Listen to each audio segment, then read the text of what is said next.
بسم اللہ الرحمن الرحیم۔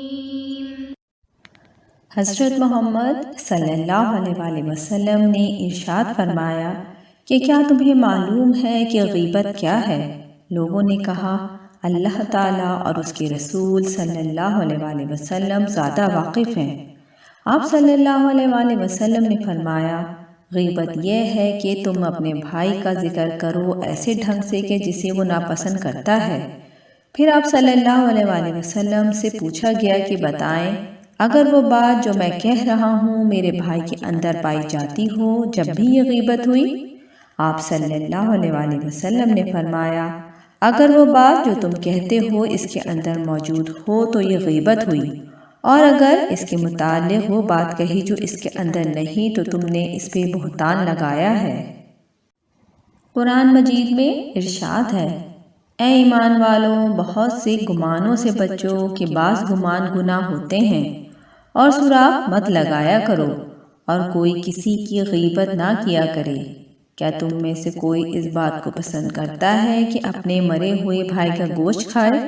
سو اس بات کو تم ناگوار سمجھتے ہو، اور اللہ سے ڈرتے رہو، بے شک اللہ توبہ قبول کرنے والا اور مہربان ہے۔ حضرت انس رضی اللہ تعالیٰ عنہ سے روایت ہے کہ حضور اکرم صلی اللہ علیہ وآلہ وسلم نے ارشاد فرمایا کہ جس کے پاس اس کے مسلمان بھائی کی غیبت کی گئی اور وہ اس کی مدد کرنے پہ قدرت رکھتے ہوئے مدد کرتا ہے تو اللہ تعالیٰ دنیا اور آخرت میں اس کی مدد فرمائے گا، اور قدرت ہوتے ہوئے اس کی مدد نہیں کی تو اللہ تعالیٰ دنیا اور آخرت میں اس کی گرفت فرمائے گا۔ رسول اللہ صلی اللہ علیہ وآلہ وسلم نے فرمایا جب مجھے معراج کے لیے لے جایا گیا تو میں ایسے لوگوں کے پاس سے گزرا جن کے ناخن تانبے کے تھے، جن سے وہ اپنے چہروں اور سینوں کو نوچ رہے تھے۔ میں نے پوچھا یہ کون ہیں؟ جبرائیل علیہ السلام نے کہا یہ وہ لوگ ہیں جو لوگوں کا گوشت کھاتے تھے یعنی غیبت کرتے تھے۔ حضور اکرم صلی اللہ علیہ وآلہ وسلم نے فرمایا کہ بے شک بندہ کبھی کوئی ایسا کلمہ کہہ دیتا ہے جس سے لوگوں کو صرف ہنسنا مقصود ہوتا ہے، اس کلمے کی وجہ سے اتنی زیادہ گہرائی میں گرتا چلا جاتا ہے کہ اس گہرائی کا فاصلہ اس سے بھی زیادہ ہوتا ہے جو فاصلہ زمینوں اور آسمان کے درمیان میں ہے۔ حضرت ابن مسعود رضی اللہ تعالیٰ عنہ روایت کرتے ہیں کہ ہم لوگ حضور اکرم صلی اللہ علیہ وآلہ وسلم کے پاس بیٹھے تھے، ایک آدمی اٹھ کے چلا گیا، اس کے جانے کے بعد ایک آدمی اس کے عیب بیان کرنے لگ گیا۔ حضور اکرم صلی اللہ علیہ وآلہ وسلم نے فرمایا توبہ کرو۔ اس آدمی نے پوچھا کس چیز سے توبہ کروں؟ حضور اکرم صلی اللہ علیہ وآلہ وسلم نے فرمایا غیبت کر کے، تم نے اپنے بھائی کا گوشت کھایا ہے۔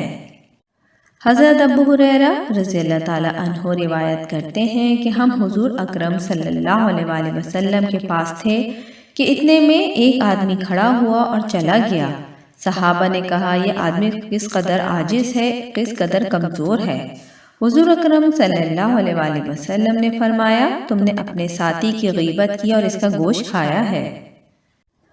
غیبت کے اسباب بہت سے ہیں، غیبت کی برائی سے بچنے کے لیے اس کا جاننا ضروری ہے۔ حضرت امام غزالی رحمۃ اللہ علیہ نے یہ اسباب گنوائے ہیں۔ وہ کہتے ہیں کہ ہم غیبت اس وقت کرتے ہیں جب ہمیں کسی پہ غصہ آتا ہے اور ہم اس کے عیب بیان کر کے انتقام لینے کی کوشش کرتے ہیں۔ کسی محفل میں کسی کی غیبت ہو رہی ہو تو ہم خواہ مخواہ اس میں شریک ہو جاتے ہیں۔ کسی کے بارے میں ہمیشہ شبہ ہوتا ہے کہ وہ ہمارے بارے میں برے خیالات رکھتا ہے اور ان کو ظاہر کرنا چاہتا ہے، تو اس کے پہلے کہ وہ ایسا کرے ہم اس کے عیب گنوانا شروع کر دیتے ہیں۔ اپنے کسی ہنر کو کسی دوسرے کے ہنر سے بہتر قرار دینے کے لیے اس کے ہنر کی برائی کرنے لگتے ہیں، جیسے ایک شاعر دوسرے شاعر کے بارے میں کہتا ہے کہ اسے شعر کہنا نہیں آتا۔ اس سے در پردہ غرض یہ ہوئی کہ میرے اشعار زیادہ اچھے ہیں۔ کسی کو جب کسی دوسرے کی شہرت اور عزت اچھی نہیں لگتی تو وہ اس کی عیب جوئی کرنے لگتا ہے تاکہ لوگوں کے دلوں میں اس کی وقت کم ہو جائے۔ بعض اوقات ہم مذاق میں دل لگی کے لیے دوسرے کا خاکہ اڑانے لگتے ہیں، اور کبھی ہم کسی کی تذلیل کے لیے اس کی کمزوریاں بیان کر کے عیب کے مرتکب ہوتے ہیں۔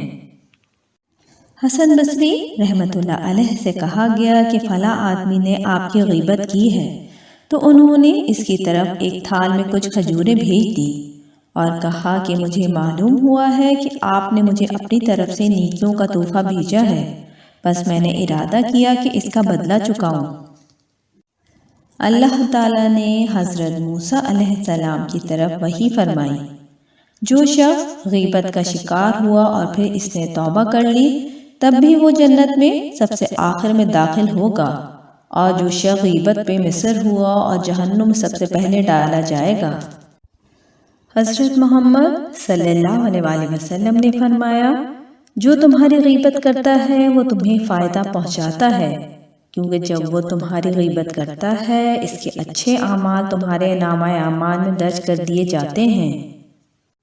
رسول اللہ صلی اللہ علیہ وآلہ وسلم نے ارشاد فرمایا، جو کسی مسلمان مرد یا عورت کی غیبت کرتا ہے اللہ تعالیٰ اس کے 40 شب و روز کی نمازوں قبول نہیں کرتا، مگر یہ کہ وہ شخص اسے معاف کر دے جس کی غیبت کی گئی ہے۔